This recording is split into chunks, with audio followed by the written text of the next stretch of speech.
কবিতাটিৰ শিৰোনামা এটি প্ৰেমৰ পদ্য।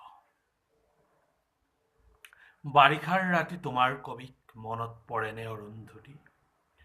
সেমেকা পোহৰে সোঁৱৰাই দিয়া তোমাৰ খোপাৰ আবেলি আবেলি গোন্ধ মনত পৰেনে অৰুন্ধতী?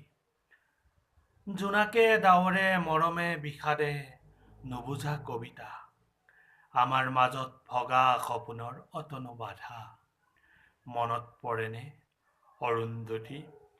দুবৰি বনত জোনাকীৰ মণি, চুলিৰ মেঘত লাহি আঙুলিৰ বহুতো জোন, জোৱাৰৰ বাবে সাগৰ নাছিল, বৰফৰ দৰে চেঁচা পৰশতো সি যে কি শান্তি অৰুন্ধতী। অৰুন্ধতী, বহুতো আকাশ পাৰ হৈ অহা ধুমুহা পক্ষীৰ এটি লহমাৰ নীৰ, বহুতো সপোন পাৰ হৈ অহা কেঁচা টোপনিৰ ভিৰৰ মাজত সেই এটা মাথো উজাগৰ ৰাতি মনত পৰেনে অৰুন্ধতী? বাৰিষাৰ ৰাতি মনত পৰেনে অৰুন্ধতী?